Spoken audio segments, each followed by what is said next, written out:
Bonjour, le traité de Megillah, on est au chapitre 2, on va démarrer tout de suite le chapitre 2 à la page 17a, en tout cas c'est la suite de la page 17a. Mishnah, ha-kore et Megillah, le mafrea lo yatsa. Celui qui lit la Megillah dans le désordre n'a pas accompli l'obligation. Alors, ça veut dire quoi le désordre? Ici, il nous explique le Ritva.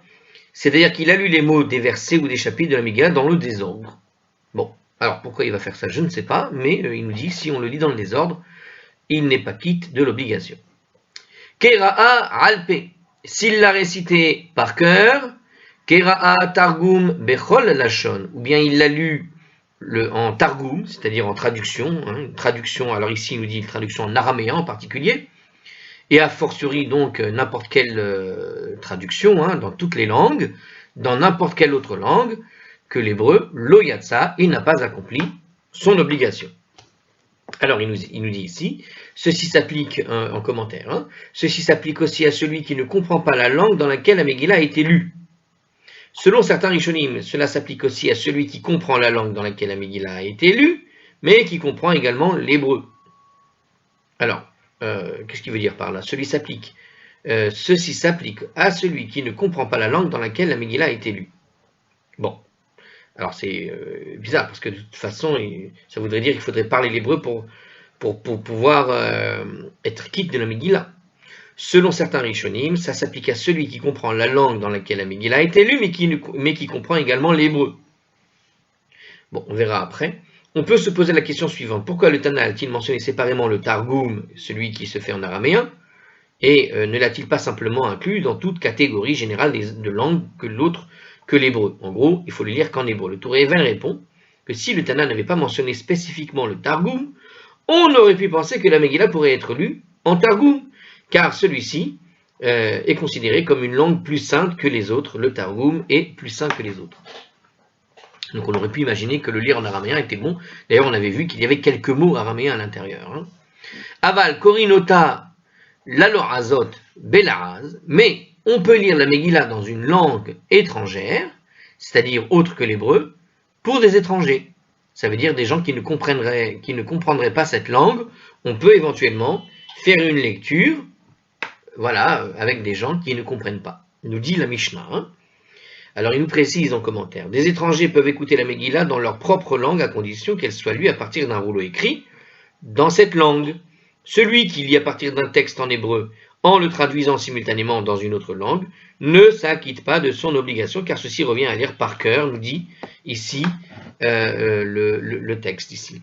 Donc c'est le Ran d'après la Gemara plus loin à la page 18a, on va apprendre que on ne peut pas non plus faire donc une lecture accompagnée de sa traduction. Et que ça correspond à faire par cœur. Les Rishonim débattent sur la question de savoir si celui qui comprend une langue étrangère, en plus de l'hébreu, s'acquitte de son obligation en écoutant la Megillah dans cette langue étrangère. La majorité explique que la règle de la Mishnah, stipulant qu'il est permis d'écouter la Megillah dans une langue étrangère, est une concession faite à ceux qui ne comprennent pas l'hébreu, tout simplement, parce que sinon, ça voudrait dire qu'on ne pourrait jamais s'en acquitter pour celui qui n'aurait pas compris l'hébreu. Bon, pour celui qui ne comprend pas l'hébreu. Alors, Véa Lorez, Sheshama Ashurit, Yatsa, et celui qui ne comprend qu'une seule langue étrangère, mais qui a entendu la Megillah qui est lue en Ashurit, c'est-à-dire en hébreu. Donc, ça veut dire, il ne comprend pas l'hébreu, c'est ça ce que ça veut dire. Il ne comprend qu'une seule langue étrangère, et qui a entendu la Megillah en Ashurit, en hébreu, comme on sait la lire, a accompli son obligation. Donc, nous précise le Haskol, justement, c'est-à-dire même quand il ne comprend pas l'hébreu. Donc on rappelle Ashurit, bon alors on ne le rappelle pas puisqu'il nous le dit ici, il faut aller voir la note qui se trouvait à la page 8b. Bon, Ashurit c'est la fameuse écriture justement de la Torah. Donc tu lis une Megillah écrite en Ashurit, ça veut dire écrit dans la même écriture que ce qu'on a dans les Sefer Torah. Voilà, je vous reprécise la chose. Après il y avait toute une historique pourquoi ça s'appelle comme ça, mais bon on ne va pas le refaire.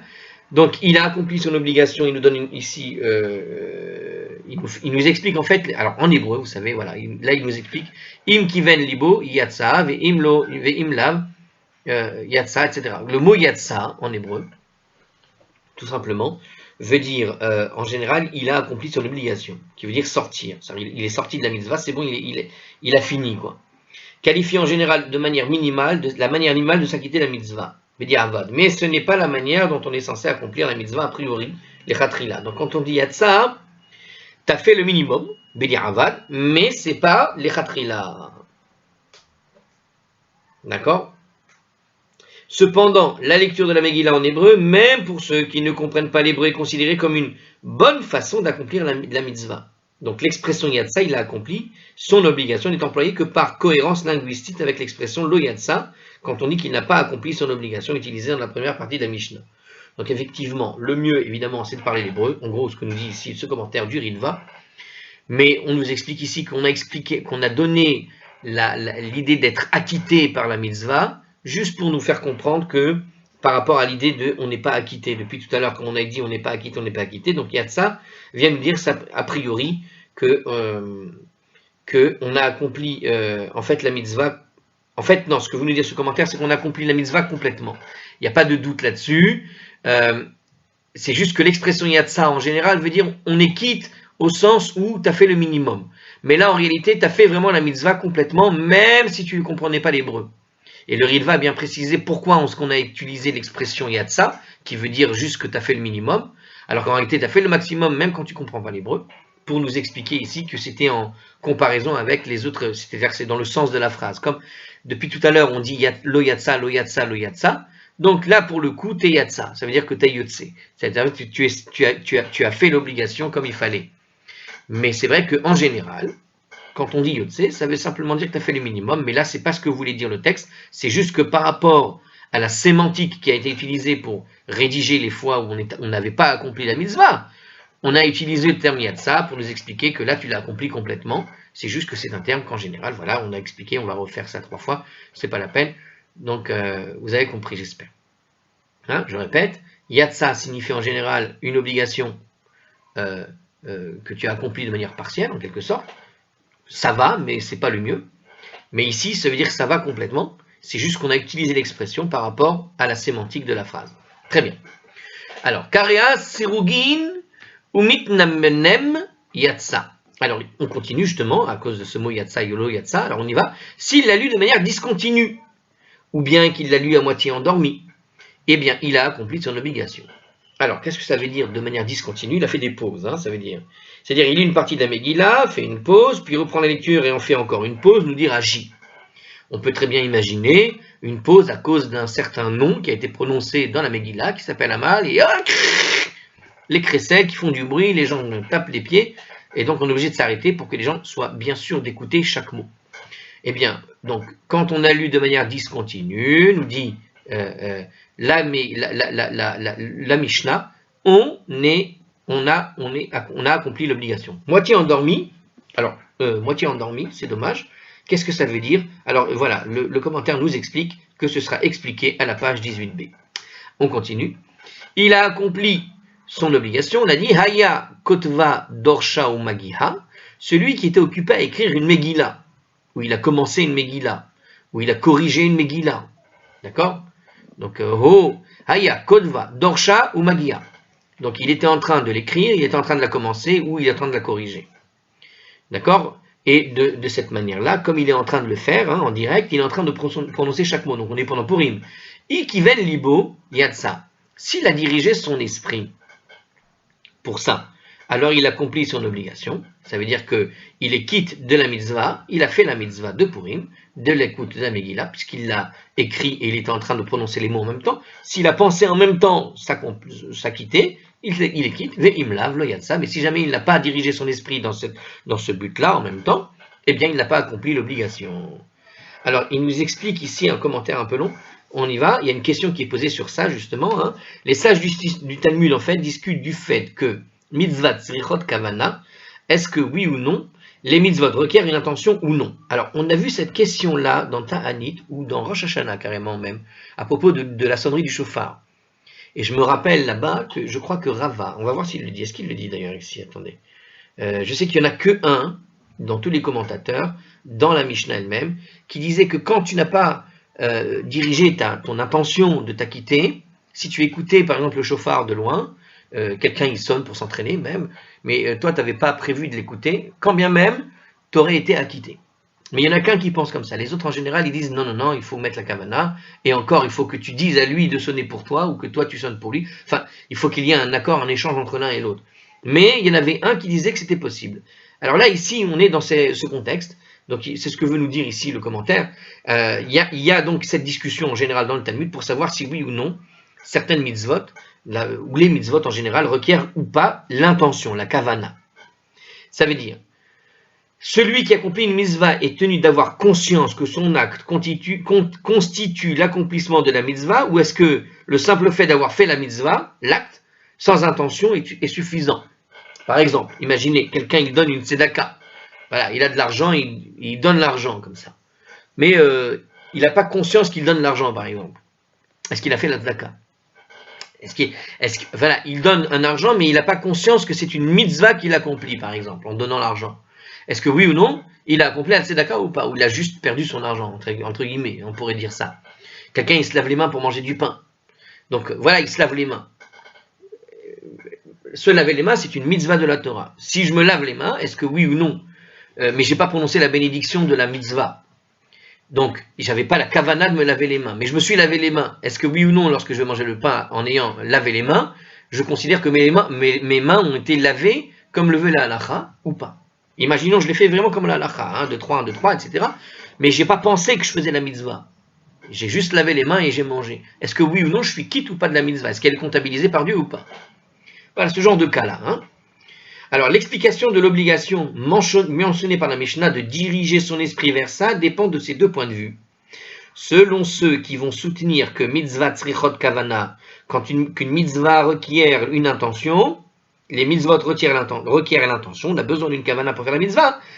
Alors, selon cela, la Mishnah fait allusion donc à l'intention d'accomplir la mitzvah. Donc, on est dans une Mishnah qui, a priori, va selon ceux qui soutiennent que mitzvot tzrichot kavana, que la mitzvot requiert l'intention. Selon le point de vue opposé, la Mishnah fait allusion à l'intention portée à la lecture correcte des mots tout simplement. C'est-à-dire que il y a ceux qui sont dans cette lignée de dire qu'il faut impérativement une kavana, puisqu'il faut impérativement une kavana, ça veut dire que la Mishnah parle à cette catégorie de gens. C'est-à-dire, il y a ceux qui vont dire que cette Mishnah-là, elle est comme une preuve qu'il faut une kavana pour les mitzvot. Parce qu'il te dit, il faut être attentif. Mais d'autres disent, ceux qui disent, c'est pas nécessaire d'avoir l'intention de faire la mitzvah pour faire la mitzvah. La question qui est posée, c'est est-ce que oui ou non, je me suis concentré à chaque mot, et c'est ce que veut dire ce commentaire du Ran. Le Ran dit, il y a deux positions. Si tu penses qu'il faut une kavana, tu diras voilà une Mishnah qui te dit vraiment qu'il faut la kavana, il faut l'intention. Et une autre, ceux qui disent qu'il ne faut pas de kavana te disent non. Ce que veut nous dire la Mishnah, c'est tout simplement nous enseigner qu'il faut être attentif à chaque mot, que si à un moment donné tu n'es pas concentré dans un mot, quelque part tu as sauté le mot, tu l'as fait par cœur ou quelque chose comme ça, tu vois. Et donc quelque part tu n'as pas réalisé la mitzvah qui était présentée précédemment en disant qu'il ne faut pas faire une lecture par cœur. Or, à un moment donné, tu n'es pas concentré, tu ne sais même plus si tu l'as dit ou pas le mot. Donc, quelque part, tu n'as pas été concentré, ou même tu n'as pas compris le mot, puisque tu n'étais pas concentré. Ouais, c'est de ça qu'on parle. Rester concentré, tout simplement. Donc, il parle de concentration. Pour certains, ceux qui pensent que ce n'est pas la question de la kavana, qu'on peut faire les mitzvot sans kavana. Donc, ce que veut dire la Mishnah, c'est qu'il faut rester concentré. Et ceux qui disent qu'il faut une kavana pour la mitzvah, donc tu as eu ta kavana au moment de la bénédiction au tout début, et donc, même si à un moment donné, tu as raté des mots, quelque part, puisque tu avais l'intention d'accomplir la mitzvah, eh bien, même si à un moment donné, tu as un mot qui t'a échappé, eh bien, tu l'as quand même dit, et donc, tu es acquitté. On est dans l'acquitté, tu es acquitté, puisque tu avais l'intention de t'acquitter de la mitzvah dès le départ. Donc, on est dans cette idée. Certains soutiennent, cependant, que même d'après le point de vue selon lequel les mitzvahs, en général, les mitzvot, en général, ne requièrent pas d'intention. La mitzvah de la lecture de la Megillah, elle, constitue une exception. Donc, donc c'est le dernier cas. Il y en a qui disent que puisque la Mishnah présente la chose dans ces termes, pour la Megillah, il faut la kavana. Celui qui n'aura pas la kavana, même ceux qui disent qu'en général, tu t'es lavé les mains, bon, tu n'avais pas la kavana, mais comme tu t'es lavé les mains, t'es quitte. Ceux qui diraient ça, pour la Megillah, ils ne le diront pas. Parce que la Mishnah ici te met vraiment un point sur l'idée de kavana, puisqu'elle a cité le mot kavana, donc c'est que quelque part, on en a besoin pour la Megillah, ce que tu n'en aurais pas besoin, par exemple, donc pour la mitzvah de la tzedaka ou de laver les mains, comme j'ai donné comme exemple. Alors, on continue.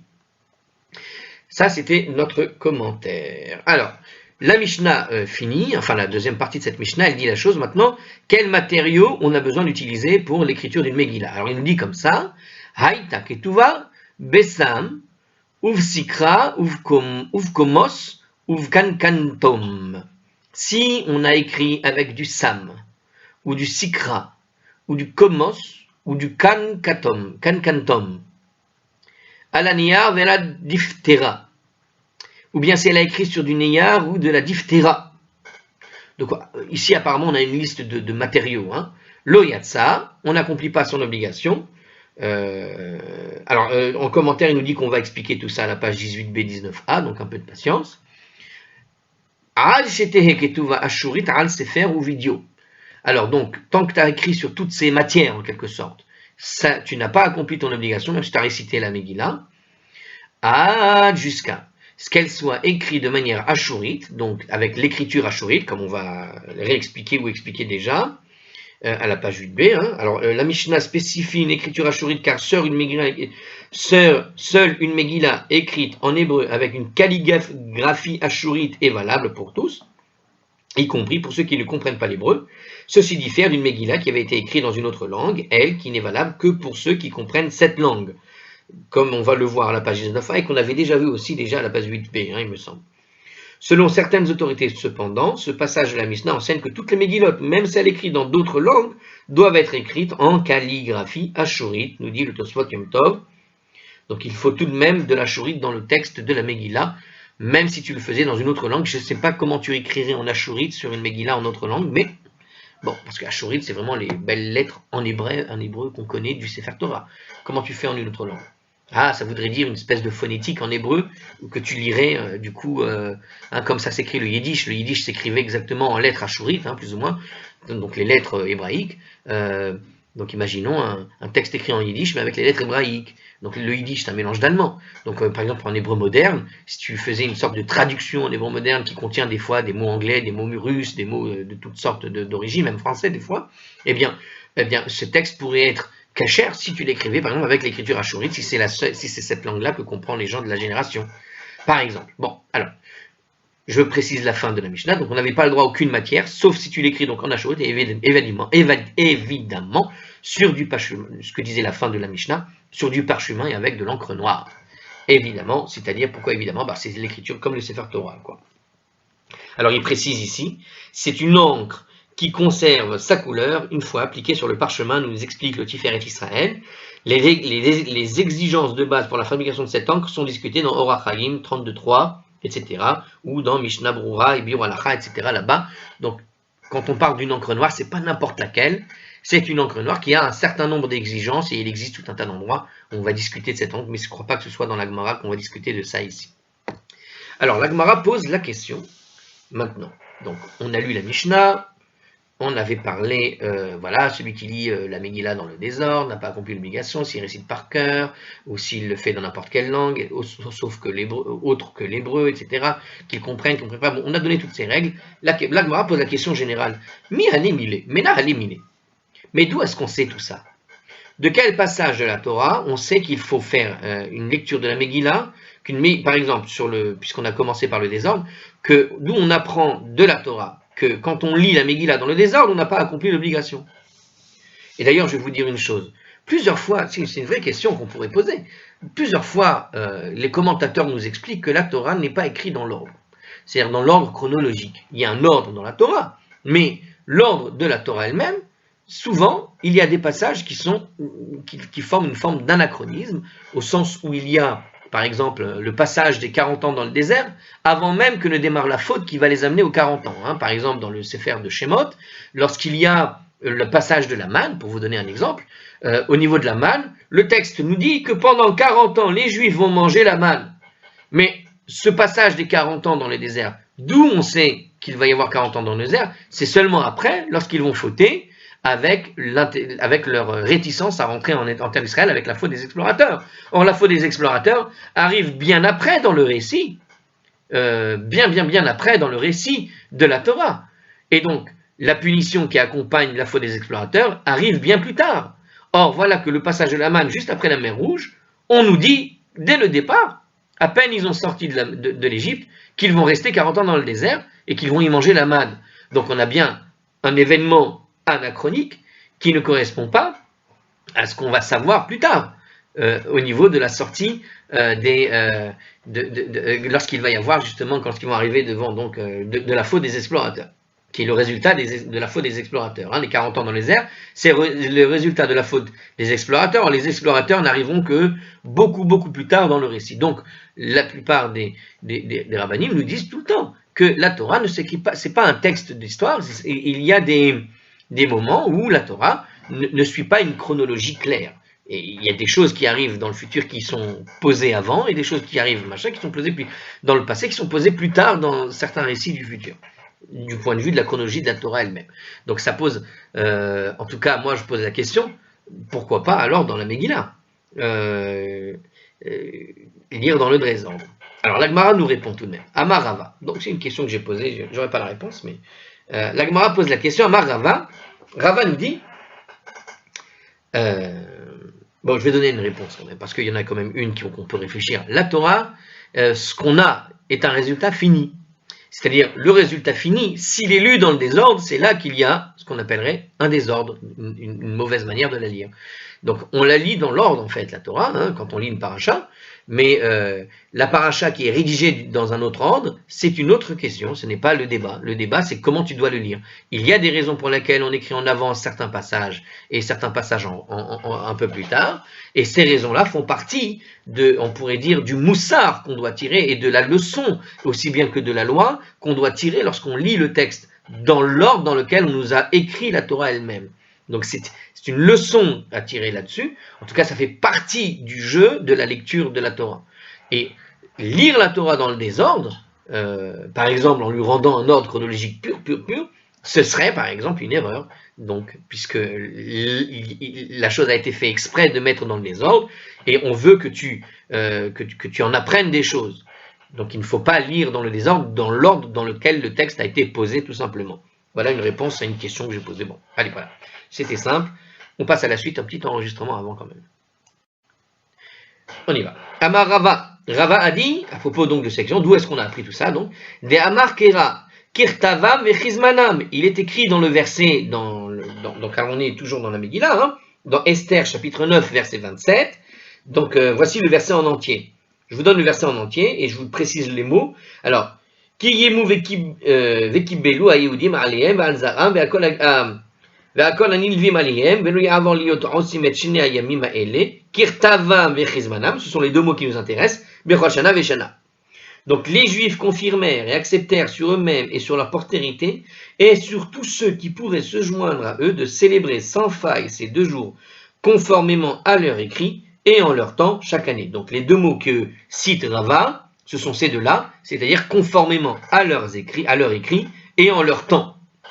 À partir de là, de ces deux mots, kirtavam vechizmanam, on déduit ma zemanam les mafrea lo, de même que leur temps, c'est-à-dire le 14 et le 15 ne peuvent pas être dans le désordre, on ne peut pas les mélanger, on ne peut pas faire le 14, le 15 ou le 15, le 14, hein, le 15e jour du mois d'Adar ne peut pas venir avant le 14 Adar, on est d'accord. Donc de la même manière qu'il y a un ordre chronologique pour ceux qui doivent fêter le 14, c'est bien ce jour-là, et le 15 c'est celui d'après. Donc kizmanam veut dire donc conformément en leur temps, de la même manière qu'il faut le faire dans leur temps, af ketavam les mafrea, puisqu'il y a écrit kirtavam vechizmanam. Donc de la même manière que tu ne peux pas inverser les jours de 14 et de 15 Adar, leur temps, tu ne peux pas inverser aussi, comme le dit la Megillah, kirtavam, conformément à leurs écrits, à leur écrit. Donc leurs écrits aussi ne peuvent pas être inversés, comme le temps ne peut pas être inversé. Donc le passage qui dit kirtavam, comme c'est écrit, kizmanam, c'est aussi dans leur temps. Eh bien, de la même manière que le temps ne peut pas être inversé, tu ne peux pas inverser l'écrit.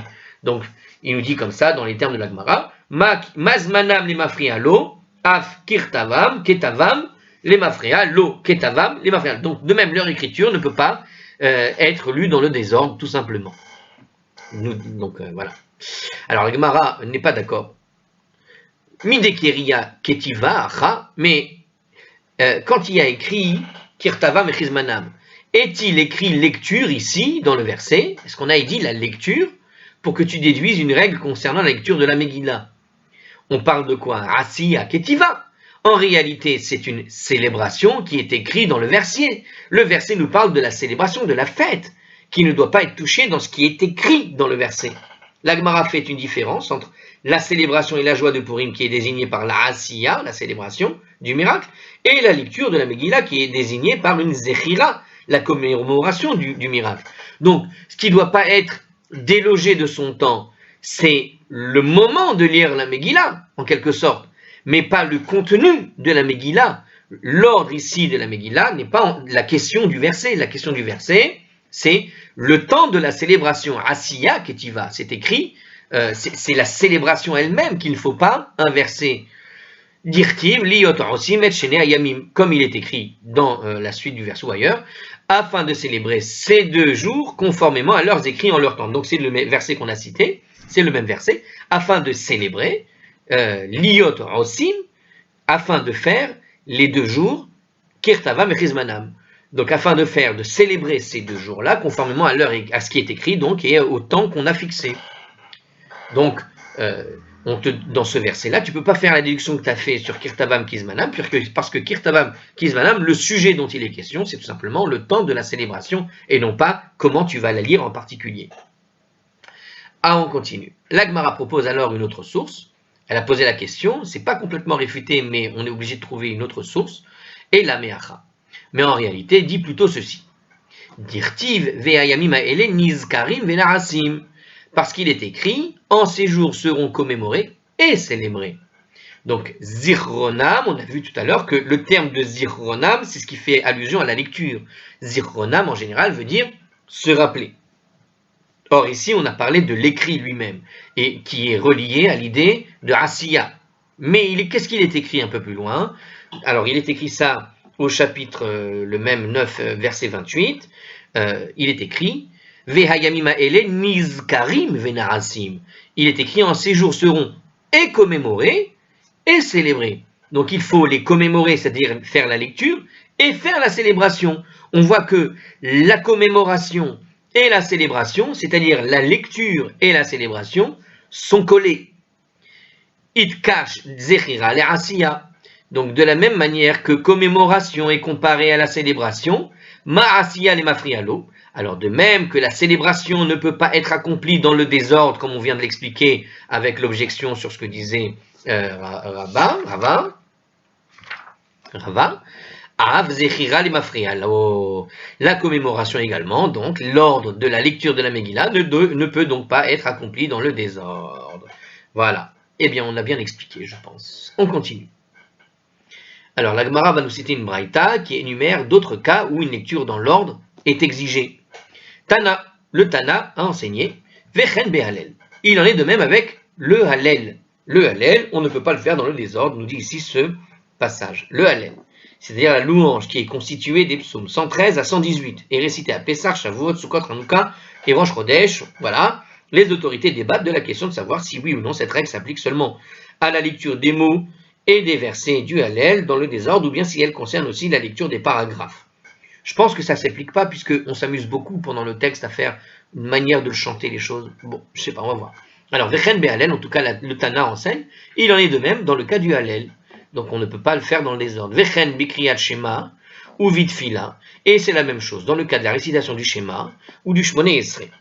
Donc le schéma contient les 3 paragraphes de la Torah qu'on connaît tous. Bon, alors on va le citer, Deutéronome 6, 4, 9, ensuite Deutéronome 11, 13, 21, et les nombres 15, 37, 41. Il est récité à 2 reprises chaque jour, matin et soir. Je lis vraiment formellement ce que nous dit ici le commentateur. La lecture du schéma n'est invalidée que si les mots ou les versets ont été récités dans le désordre. Par contre, lorsque les paragraphes ont été récités dans le désordre, bien qu'une telle chose soit interdite, la mitzvah reste néanmoins accompli, car l'ordre des paragraphes du schéma n'est pas dû à leur ordre d'apparition dans la Torah, mais par décret rabbinique. Donc si on fait les paragraphes dans le désordre, c'est pas grave, puisque dans l'ordre dont ils sont posés dans le texte du schéma, ils ont été posés dans le désordre par rapport à l'ordre, en tout cas des paragraphes, là-bas, de chaque paragraphe. Donc on peut faire les paragraphes dans le désordre, mais on ne peut pas faire dans le paragraphe un désordre sur le paragraphe lui-même. Donc il nous explique dans Mishnah Brura, Orach Chaim, a priori, 64.1, comme il cite ici, que ça se fait exclusivement dans ces... On peut éventuellement changer l'ordre de la lecture, on reste quitte, tout simplement parce que c'est le décret rabbinique qui les a mis dans cet ordre-là. Par contre, en ce qui concerne la Megillah, celui qui lit les paragraphes dans le désordre n'accomplit pas la mitzvah, puisqu'il s'agit d'un récit qui est suivi, on est dans un récit entier, c'est pas 3 passages pris au hasard les uns à côté des autres. Explique le Ritva. Alors on a cité parmi les choses qu'on ne doit pas faire dans le désordre d'après ce Tana, le Shmoné Esrei. Donc le mot Shmoné Esrei pareil. Alors dans ce contexte, en fait le Shmoné Esrei c'est la Tfila, hein, c'est la Hamida. Ça se rapporte en particulier à celle qu'on récite debout, ok, une prière qui constitue le cœur du service rituel journalier, c'est l'aboutissement, hein, vous savez, la Hamida, c'est ce moment où tu demandes concrètement les choses. Tout ce que tu fais avant, ce sont des louanges, les obligations du schéma, mais concrètement, c'est ce moment particulier où tu vas faire des demandes à Dieu. Donc, ces demandes à Dieu se font exclusivement à ce moment-là, dans la Hamida. Elle était constituée initialement de 18 bénédictions, il y avait une 19e qui va être ajoutée plus tard. Les bénédictions de Shmoné Esrei doivent être récitées dans l'ordre, ainsi qu'il va être expliqué à la page 17b, un peu plus tard, dans une des notes qu'on expliquera là-bas. Très bien, c'est ce que nous dit ArtScroll. Alors je répète le Tana rapidement. Donc, il en est de même, c'est-à-dire l'interdiction de dire les choses dans le désordre, avec le Hallel, le schéma et le Shmoné Esrei. D'où est-ce qu'on sait ça? À propos du Hallel, qu'il faut le réciter absolument dans l'ordre. Hallel, minala. La Gemara répond, Rabba Amar, Rabba a dit, Dirtiv, Mimizrach Shemesh al Mevo'o, parce qu'il est écrit dans le Hallel, depuis le lever du soleil jusqu'au coucher. Donc dans le Hallel lui-même, le texte dit, Mimizrach Shemesh ad Mevo'o, du lever du soleil jusqu'à son coucher, il y a un ordre particulier. En fait, c'est ce que veut insister ici le texte. Le psaume 113, verset 3, le verset dans son intégralité dit, Mimizrach Shemesh ad Mevo'o, Meulal Shema Doshem. Il y a, voilà, le verset, regardez la fin du verset, il est beaucoup plus clair. Mi mizrach shemesh ad mevo'o, mehulal, on entend dedans le mot Hallel, Shem Adoshem. Depuis le lever du soleil jusqu'à son coucher, le nom d'Hachem est glorifié. Donc de la même manière que le lever et le soleil ne peuvent pas être inversés, eh bien alors les louanges de Dieu ne peuvent pas être inversées, nous dit Rashi. Donc on voit ici qu'il y a une liaison entre l'ordre que l'on met entre de la création, en quelque sorte, en tout cas de comment fonctionne la nature, du lever du soleil jusqu'à son coucher, on a mis un ordre, et bien le Hallel aussi doit rester dans cet ordre particulier, on le laisse dans son ordre dans lequel il a été posé. Voilà comment nous explique Rashi. Très bien. Une autre source, alors c'est ça, Rav Yosef nous explique, pour expliquer toujours le Hallel, Ze'ayom Asa Adoshem, car il est écrit dans le Hallel même, toujours pareil, ceci est le jour qu'Hachem a créé. Donc c'est le psaume 118, au verset 24. De la même manière que les heures du jour ne peuvent pas être inversées, le Hallel ne peut pas être récité à l'envers, nous dit Rashi. Donc pareil, donc on a ici cette même idée qui revient, avec l'idée que ceci est le jour qu'Hachem a créé. Venagila venismecha bo. Ze'ayom asa adoshem, nagila venismecha bo. Nagila venismecha, bon, on a le sens, on va chanter, on va se mettre en joie, donc c'est toujours l'idée du Hallel. Donc c'est le jour comme il l'a fait, que le Nagila el Nismecha bo doit être fait. C'est-à-dire le Nagila Nismecha, c'est l'allusion au Hallel lui-même. Une autre source, Rav Avia Amar, Rav Avia a dit, Yehishem Adoshem Mevorach, Me'ata ve'Adoshem, pour la suite du verset, c'est pas écrit ici, alors, Yehishem Adoshem Mevorach, Me'ata ve'Adolam.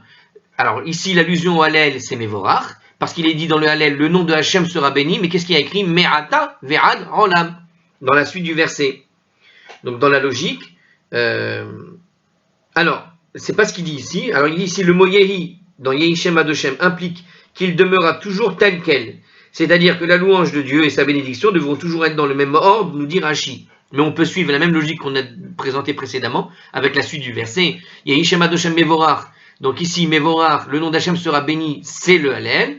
Me'ata ve'ad olam, on a encore une formulation qui nous dit de maintenant jusqu'à toujours. Donc il y a un ordre chronologique qui est posé de là jusqu'à plus. Et donc ça veut dire un ordre particulier qui ne doit pas être inversé. Le olam ne vient pas avant ce qui est aujourd'hui. Le futur ne vient pas avant le présent.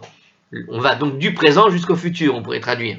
Me'ata ve'adolam, du présent au futur. Donc il y a un ordre. Donc tu le fais depuis le début du texte jusqu'à la fin du texte, tout simplement.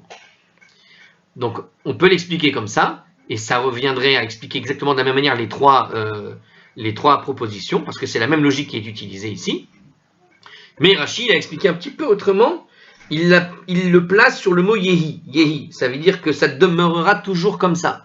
Ça veut dire que le yehi vient appuyer tout simplement l'idée qu'on ne devra jamais le changer. Mais bon, on peut appliquer la même règle que ce qu'on a dit sur les deux autres. Hein. Comme dans Zeh Hayom Asa de Shem, Nagila Benismechabo, et pareil pour la première réflexion qui a été mettée sur Rabbah. Bon, ok, on continue. C'est marrant que Rashi n'ait pas utilisé, parce que c'est Rashi qui avait donné cette idée, mais Rashi semble insister sur le yehi, plus que le reste. Bon, d'accord. En fait, le mot yehi, mais je pense qu'il le met en regard, c'est-à-dire que le yehi implique une règle qui est scellée, et le me'ata ve'adolam, il est sous-entendu dans le Rashi qui n'a pas été proposé par la traduction faite par Scroll. On continue. Autre source. Rav Nachman bar Yitzchak ve'itema Rav Acha bar Yaakov amar me'acha. Et Rav Nachman bar Yitzchak a dit, et certains disent que c'est Rav Acha bar Yaakov qui l'a dit, que cela pourrait être déduit d'ici. Alors, il nous dit comme ça, d'où on apprend, donc toujours pour le Hallel, hein. Ah bah c'est la suite, bah voilà, je viens de vous le faire, enfin c'est ce que je viens de vous expliquer, il était là. Mais Ata ve'adolam, alors en fait, c'est intéressant parce que Rav Avia semble ne semble restreindre que par Yehi Shema de Shemevoach, mais la suite du verset c'est Me'ata ve'adolam. Et lui uniquement par Yehi Shema de Shemevoach, c'est pour ça que Rashi a expliqué sur le mot Yehi, parce que sinon tu comprends pas pourquoi est-ce qu'il y a une suite. Si tu devais suivre uniquement la logique comme a fait Rashi depuis le début, tu comprends pas pourquoi en fait la suite est donnée, parce que Me'ata ve'adolam, c'est exactement la même logique qu'on a appliquée avec depuis le lever du soleil jusqu'à son coucher, ce qu'avait expliqué Rashi justement. Sauf que là on a coupé le verset, et juste sur la première partie, tu pouvais déduire, apparemment selon Rav Avia, que il faut faire le Hallel dans l'ordre. Et c'est pour ça que Rashi fixe son commentaire sur Yehi uniquement. Parce que tu ne comprends pas du coup qu'est-ce que vient nous apprendre Rav Nachman bar Yitzchak, si tu suivais la logique qui a déjà appliqué Rashi au début. Mais puisqu'il y a une suite, et que Rav Nachman bar Yitzchak vient nous enseigner au nom de Rav, peut-être c'est Rav Acha bar Yaakov, vient nous enseigner Me'ata ve'adolam, depuis maintenant et pour toujours, du coup, Rashi a été obligé d'expliquer la chose. Mais du coup, dans le commentaire, voilà, il nous dit tout simplement que, dans le commentaire ici, que le Hallel devra conserver éternellement la même forme. C'est-à-dire, il dit exactement ce qu'a dit Rashi précédemment, mais c'est juste que comme on a la suite du verset séparée du début du verset, Rashi a été obligé de trouver une raison qui donne à la première partie de ce verset, Yehi Shema de Shemevorach, à partir de Yehi seulement, tu pouvais déduire que c'était de manière éternelle et dans l'ordre. Bon. La Gemara va maintenant chercher la source, d'où est-ce qu'on apprend que le schéma doit être récité dans l'ordre. Alors pour le schéma, maintenant, pourquoi il faut le faire dans l'ordre? Alors, on va démarrer. Keriyat Shema, la récitation du schéma, elle doit être accomplie dans l'ordre, chers amis. Pourquoi? Detania, comme il a été enseigné dans une broïte. La source de la règle selon laquelle le schéma doit être récité dans l'ordre n'apparaît pas dans la braïta elle-même, mais elle ressort de la discussion de la Gemara sur la braïta qu'on va voir dans la page d'après, à la page 17b. Donc, en fait, la braïta que je vais vous dire ne donne pas la source. On va la lire. Qu'est-ce que nous dit la braïta? Donc, comme il a été enseigné dans la braïta, Keriyat Shema Kirtava, la récitation du schéma doit être faite comme c'est écrit dans la Torah, dit vrai Rabbi. Telles sont les paroles de Rabbi. Pourquoi on pourrait déduire de là, en fait? Bon. Vechachamim omrim, et les sages disent Bechol Lachon, elle peut être lue dans n'importe quelle langue. Voilà le fond de la discussion. C'est-à-dire que de ce qui est écrit dans la Braïta, on peut comprendre Kirtava, véritablement, telle qu'elle est écrite en ashurite, par rapport à ce qu'on a eu comme discussion sur la Megillah, ashurite ou des autres langues. Donc il semble qu'on revient sur ce sujet-là dans le sujet de cette Braïta, et non pas le sujet de l'ordre. Alors, Rabbi, Maï Ta'ama des Rabbi. Mais quelle est la raison de Rabbi pourquoi est-ce qu'il faut la lire exclusivement en hébreu, nous explique justement le Hard-Scroll. Donc on voit bien que de la discussion de la Braïta, il semble que la discussion vient surtout qu'il faut le lire en hébreu en particulier. Amar Kera, parce que le verset du schéma nous dit Vehayu behaviatan yehu, et elles seront pour vous, etc. Ce qui implique que les paroles du schéma devront toujours être telles qu'elles sont actuellement. Vehayu, Deutéronome 6.6, le Vehayu adevarim ha'ele. Et ces paroles-ci devront être comme ci, comme ça. Ces paroles-ci, ce que ça veut dire, Vehayu, ça spécifie on va dire une particularité qui doit être gardée. La particularité du schéma, elle est en hébreu, eh bien il faut la garder dans son ivrite, dans son texte. Elles doivent être récitées dans son texte, dans le texte original et pas autrement. Voilà ce que veut nous dire ici ce passage, et on s'arrête là pour aujourd'hui. On reprendra peut-être un petit peu la fin pour reprendre le sujet et réexpliquer tout ça, juste pour la page 17b. Mais là, on a fini notre page et je vous dis à la prochaine.